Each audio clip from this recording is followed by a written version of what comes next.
What is going on there, Misfits? Good to see you again. We are back with another edition of Logician Tim Learns with me, your host, Logician Tim. That's right. This is the show where you get to watch me go from a total gaming newbie to a more informed gaming newbie. How about that? What is going on, you guys? What's up, Tev? What is up, DJ? And anybody else that's out there? If you're on my friends list, you guys, I can actually see when you come in. It's kind of cool. If you're not on my friends list, I can't see you when you come in. Until you say something. So if you're in here, say hi. But yeah, or send me a friend request too. That's fine. You know, I accept them all pretty much.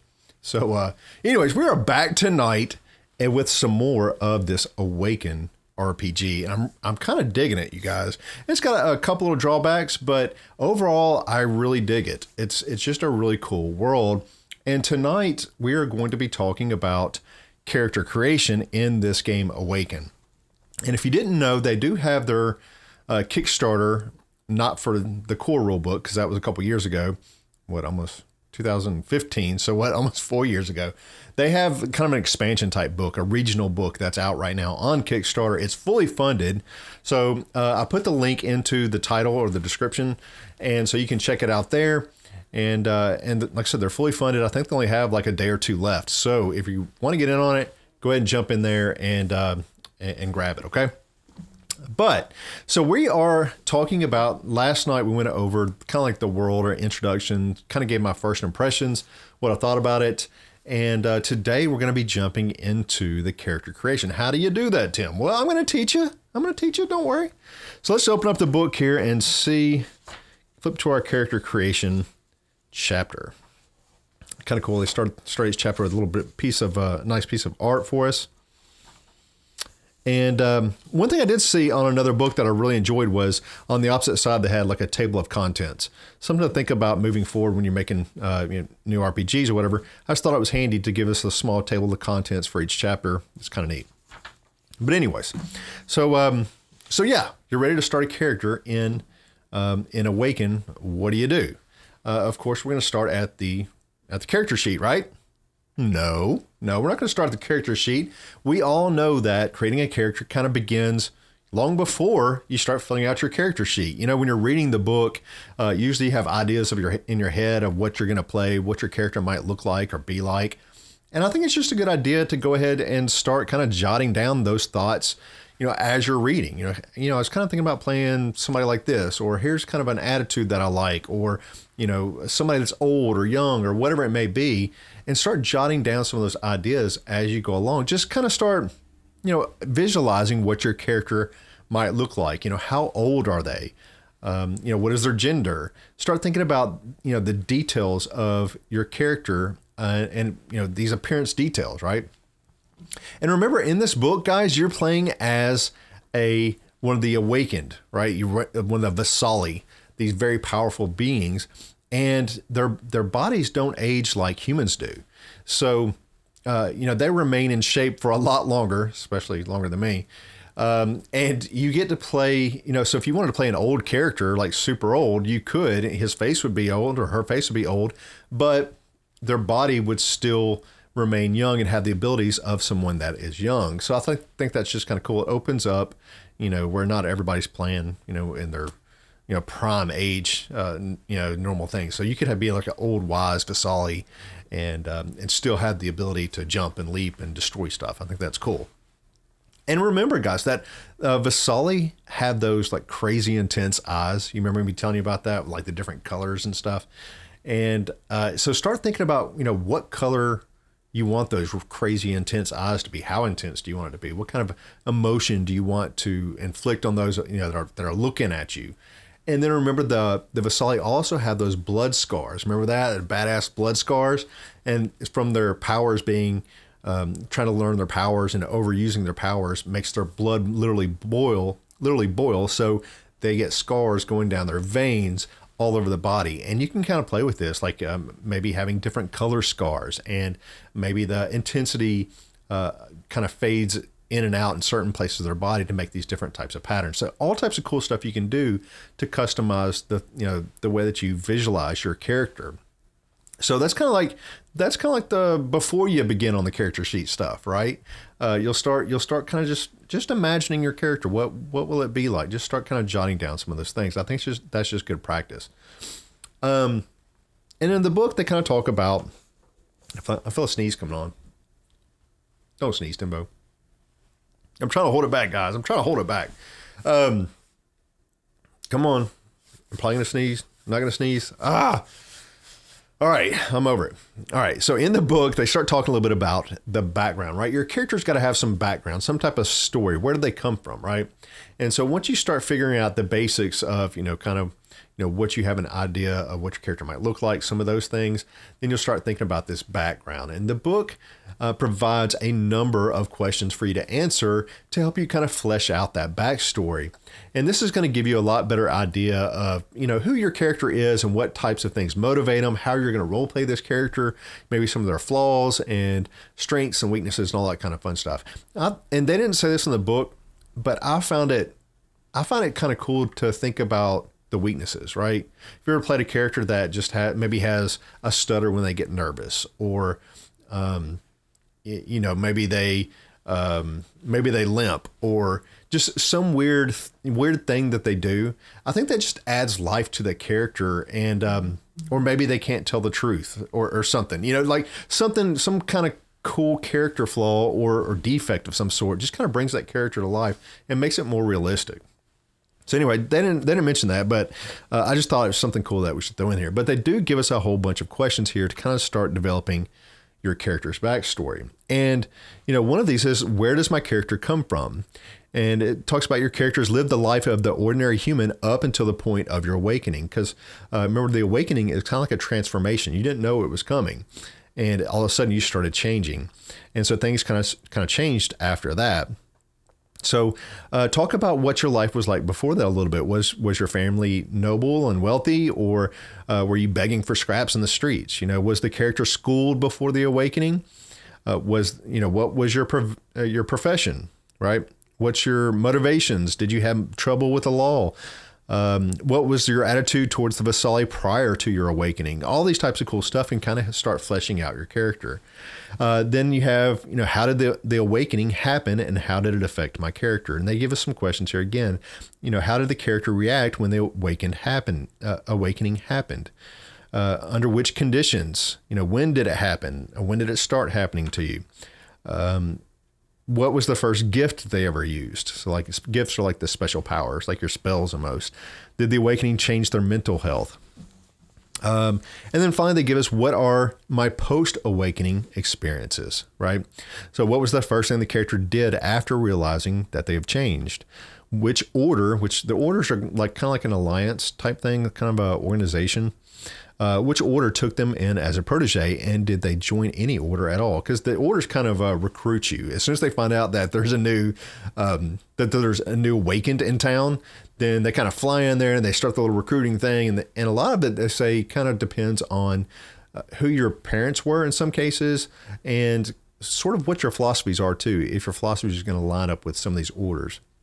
But anyway, I'll get to that later.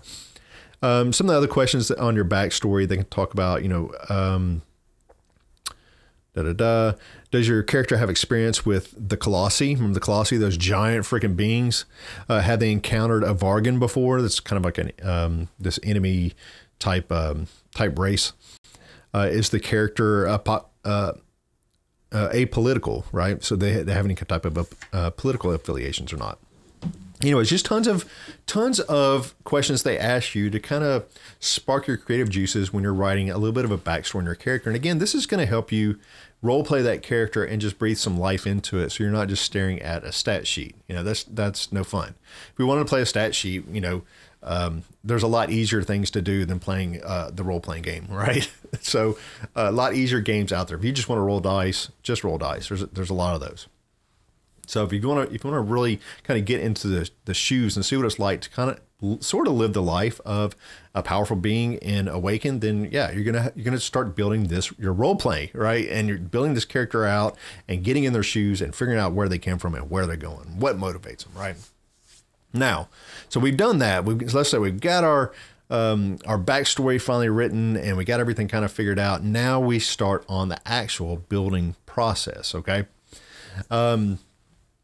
And there are 9 steps to creating a character in the Awaken RPG. And that is naming, identity, attributes, skills, virtues, resistances, combat potentials, gifts, and then your finishing touches. And I kind of like this. They didn't screw around with a whole bunch of, kind of useless steps. Everything is pretty much where it needs to be. It's very succinct, and they didn't overcomplicate things. So I actually quite enjoy this. Now, step 1 is naming. Okay, easy enough, right? So on the top of the character sheet, you're going to write your name. I think I can figure that out. And then the name of your character. So your name can be pretty much whatever you want it to be. I've had some crazy names before in some of my games, and I think that's fun to have crazy names sometimes. And maybe it's a nickname that your grandfather gave you. I think my grandfather used to call me Timbo. How you doing, Timbo? And so I still kind of use that from time to time. And sometimes I've used variations of that in games that I've played. I just think that's kind of cool. So yeah, you're gonna put your name, your character's name up there, and then the name of the saga. And the saga is really just kind of like the name of the adventure that your GM it currently has you involved in. If they gave it a name, make up one, right? Now, I didn't think about this beforehand, but it seemed like it'd be kind of cool to have that saga, maybe even some notes, so that when you go back to this, like years later, you find this character sheet kind of shoved in the corner somewhere.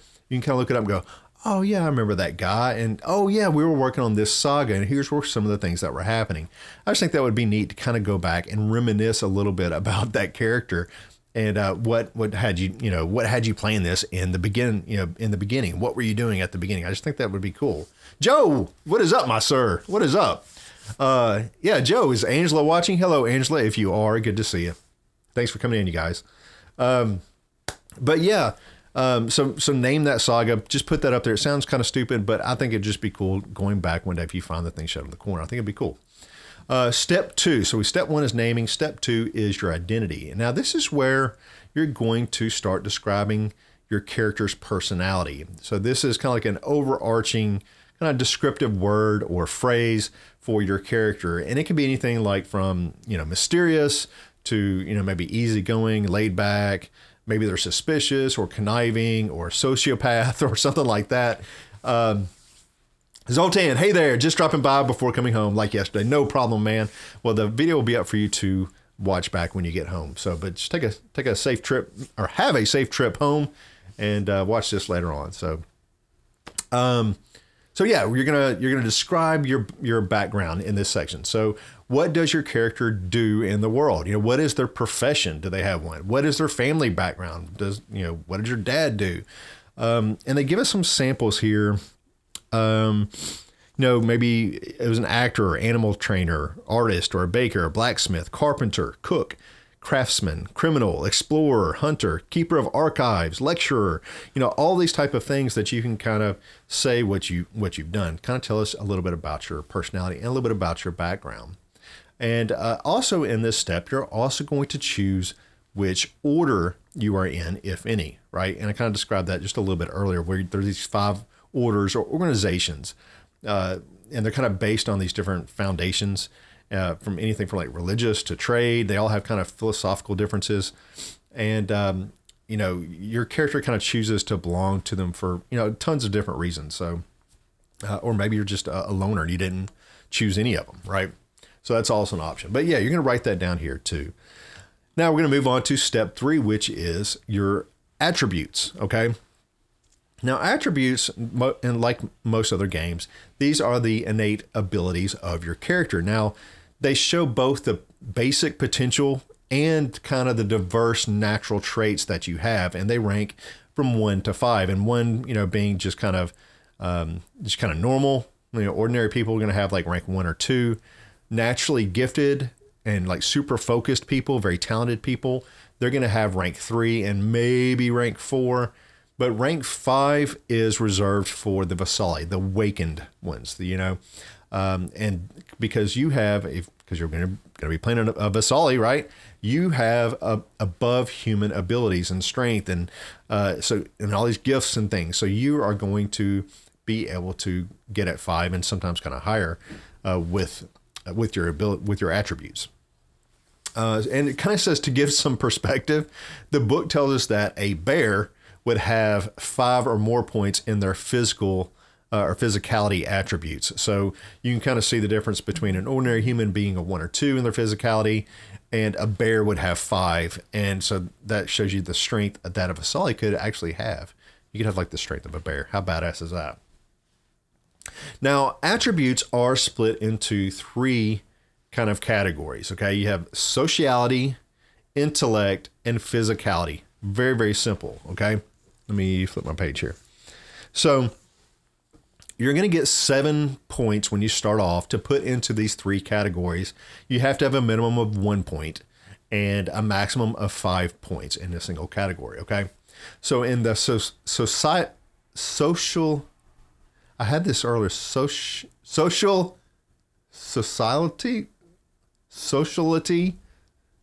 Why can't I say that now? Sociality. I got it. Sociality attributes. Why can't I get that, you guys? Like, I just brain farted on it. Sociality attributes. Okay. So this is one of the 3 categories. Now, these are going to include all your social abilities and the aspects of social, kind of almost like charisma, if you think about it like that. And a little bit of physical, because it also describes kind of how good looking you are. So how good looking, how charming you are, how convincing you are, all those type of things, so good looking people, good manipulators, charismatic con artists, politicians, all of these types of people are going to have, a super high rank in the sociality attribute. Okay. And they kind of talk about the different ranks in these. So rank 1, the basics of that skill, and you use it every once in a while. No, I'm looking at skills. I should be looking at, here they are. I was looking at skills. I should be looking at attributes. So the rank from 1 through 5. So rank 1 is you're not exactly a weakling, but your body isn't attuned to high efforts and bruise easily. So that would be on that one. I'm skipping it all up, guys. Sociality attributes. Here we go. Rank 1. I'll get it. I'll get it. So what's up, Scott? So rank 1 is you are a plain person of few words, and almost nobody takes you seriously. Almost nobody looks at you twice, and you walk through the life in which probably nobody will remember you. How sad is that? And then they kind of increase as they go up the ranks until you finally get to rank 5, which is beyond human ability. And it says, that the true power lies in simple words. Like too complicated for me, apparently, to say. You can zero in on people's insecurities and use them in the breaking point in one quick glance. You read people's emotion as easily as you can fake yours. You are aware of your tremendous influence, and you know you can bring down the entire organization if you take your time. And so that would be a rank 5 in the sociality attribute. Okay. Timbo, what is up, Scott, my dude? Good to see you. So yeah, that's a sociality attribute tree. And then you have the intellect attributes. Now, intellect attributes, this just what it says, right? They reflect your character's intellectual abilities. Things like the ability to memorize things and easily memorize things, think clearly and quickly, and especially under dire circumstances and those type of things, right? And then you have rank 1 through 5 with that. And then the third and last group is the physicality attribute, which this describes the overall, just kind of physical condition of your body. Are you a badass or not? How much weight can you lift? Do you even lift, bro?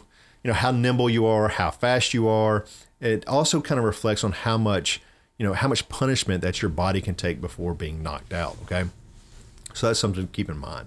And they do have a little bit of a description here about the attributes in general. It says the mentioned descriptions of the ranks aren't necessarily the only way to describe your character.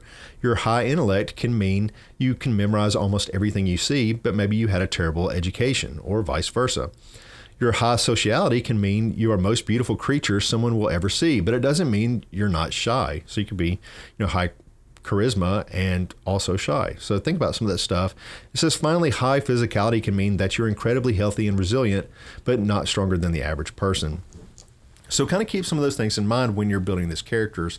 So just because you do have a very high sociality attribute ranking doesn't mean necessarily that you're super outgoing. So think of some creative ways to make your character and make them unique. I think it's fun to make something kind of out of the ordinary and kind of challenge yourself a little bit. As always, the most fun. So that was step 3. Now, step 4 is your skills.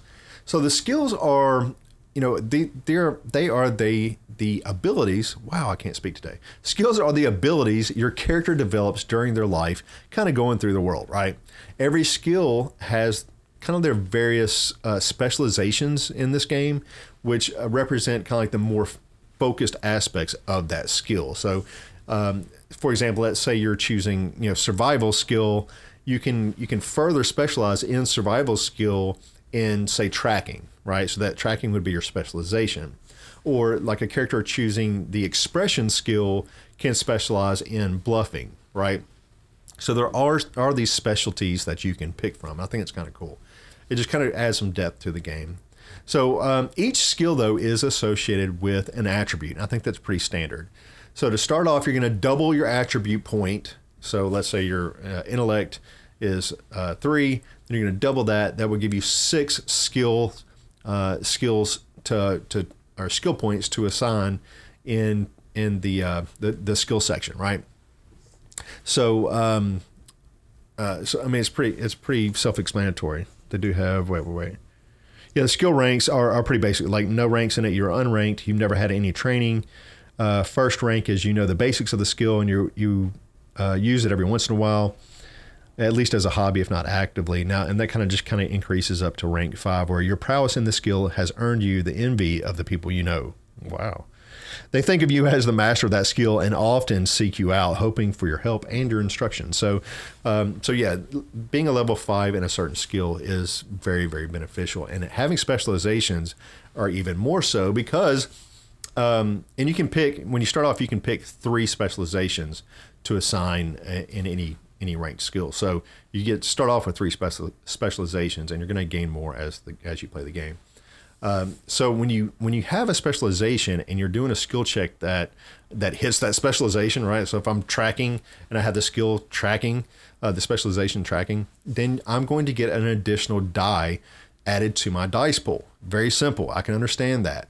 And as you can actually rank up your specialization rankings as well, up to rank 5. Now, each rank is going to give me an extra die in my dice pool when I'm checking against that. So that's kind of cool. What's up, Brian? Good to see you.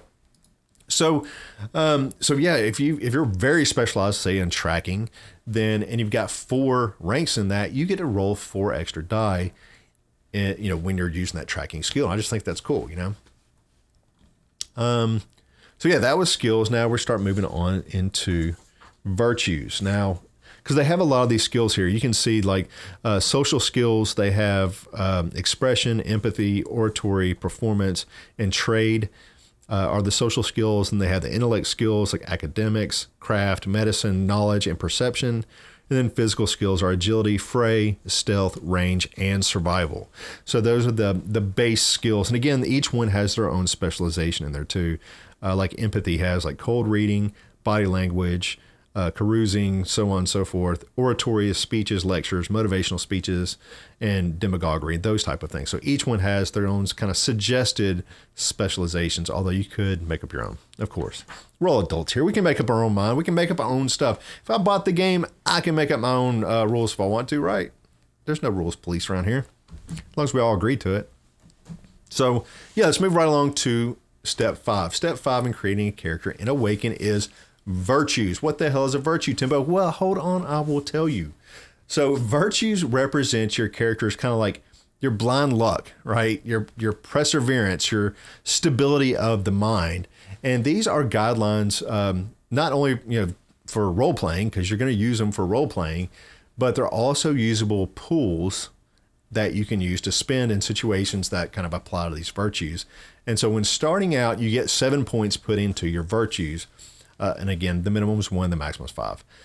So the 3 categories that they give you in your virtue are luck, will, and courage. And these are where you're going to spend your points. You got those 7 points to spend them wisely, right? So luck is a pool of points that you can draw from, and they're going to give you an automatic success. Or you can roll it like a standard feature, kind of like a skill check, to see if luck was on your side, depending on the situation, right? So all these are kind of the same as far as you can use them, you can roll against them. So luck is you're going to get an automatic success when you spend your luck, part of your luck pool. Now, will is, basically the willpower of the character, right? This is like your inner strength and your drive when you dig deep and you focus, right? This is a pool of points that can be spent to get successes, okay? So it's not an automatic success, is it? No. So luck is like automatic success. So I'm attempting to jump up, whatever, jump on top of this table. Well, luck would give me an automatic success. Okay, you jumped on the table. Well, will is a pool of points that you can spend to get successes. Excuse me, because some things are gonna require you to have one or two or more successes when you're rolling your dice. And let's say you're worried about being a little bit short, you could spend some of your will points to make sure you get an extra success or two in there. So, and this pool is replenished when the player gets an exceptional success, which is what they call more than 5 successes on your dice in any roll. So you just have an awesome roll and you get more than 5 successes, then all your will pool is replenished. And it also says that these things kind of replenish over time as well as you get rest. So you're going to get it back anyway. Now, the final one was courage in this virtue section here was courage. And this is kind of like your character's bravery, and it's kind of checked. It can be kind of good and bad.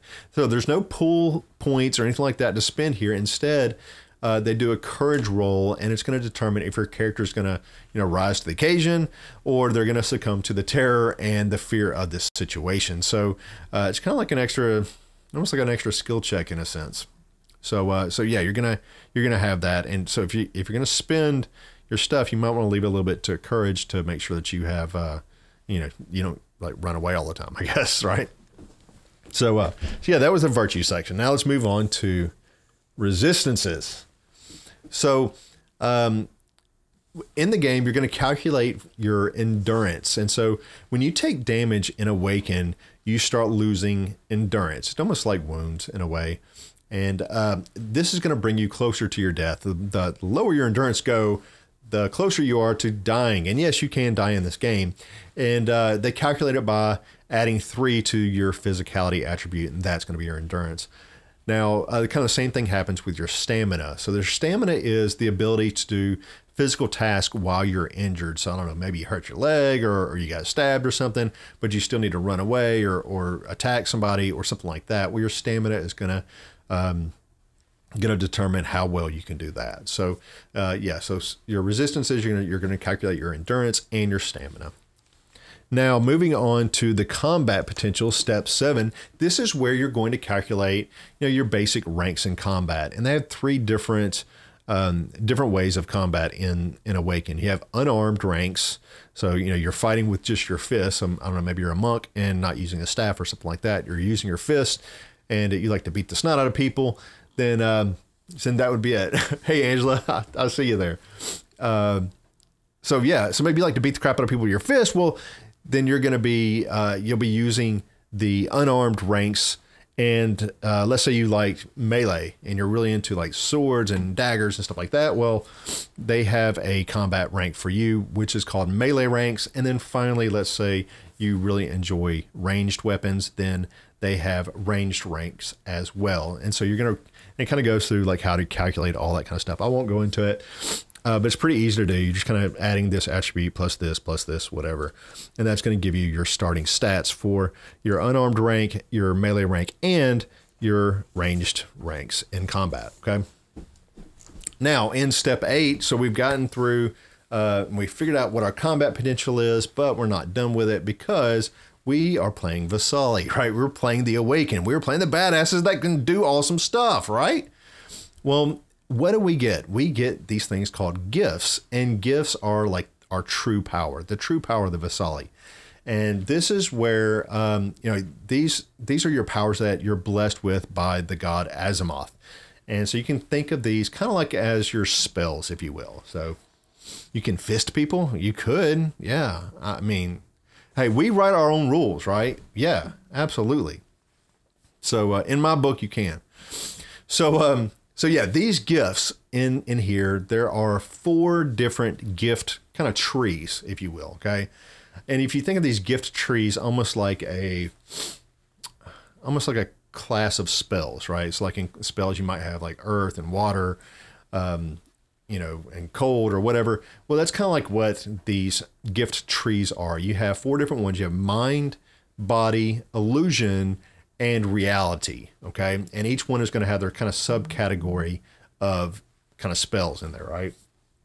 So mind category allows you to access the mind of others to, like, to read their mind, or bend their mind to your will, project into it, or manipulate it, and that type of thing. Now, body gifts are going to be things that change the body in one form or another, either yourself or somebody else's. You can incapacitate it. I don't know, you can hurt their leg or something.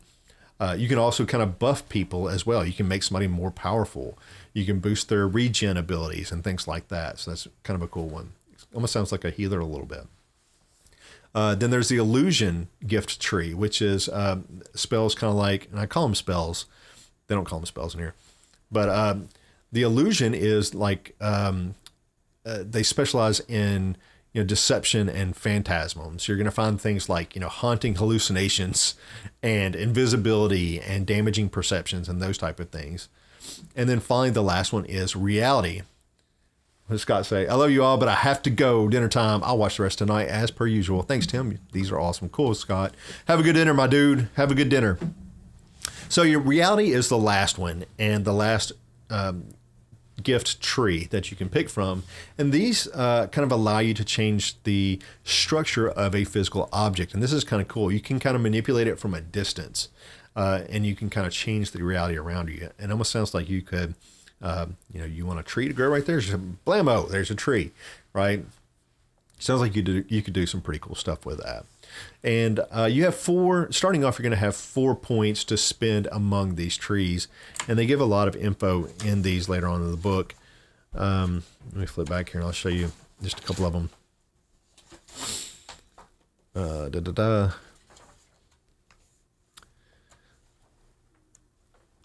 Yeah, so like in the body tree, right?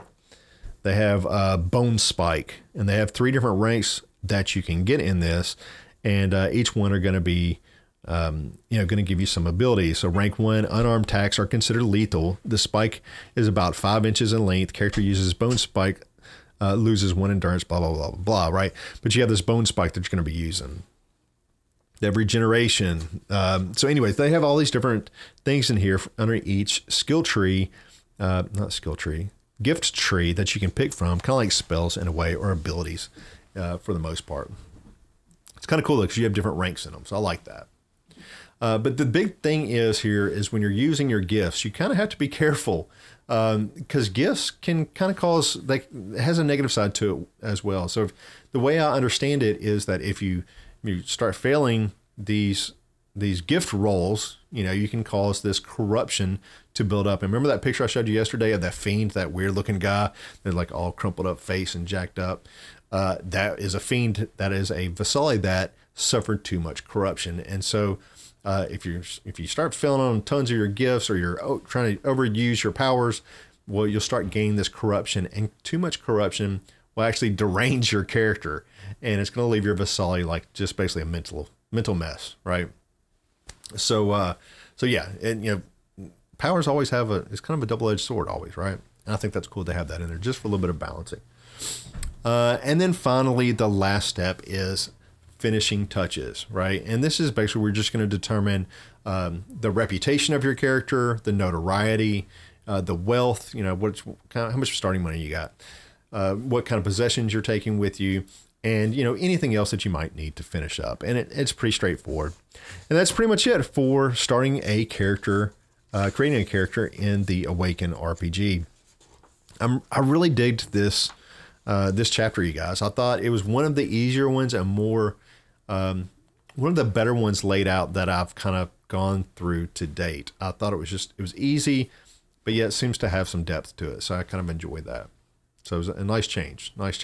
So a lot of the ones I've seen has like 47 steps, and they could have made them 4 steps. They just overcomplicated things for no reason.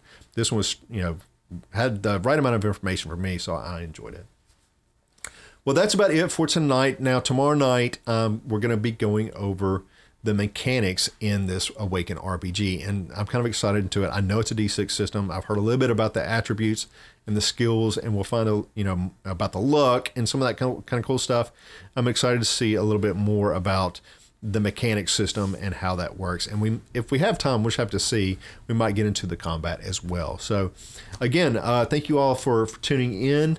The Kickstarter is live right now, not for the, Awaken. It's actually for the like a regional book. So almost like an expansion book almost.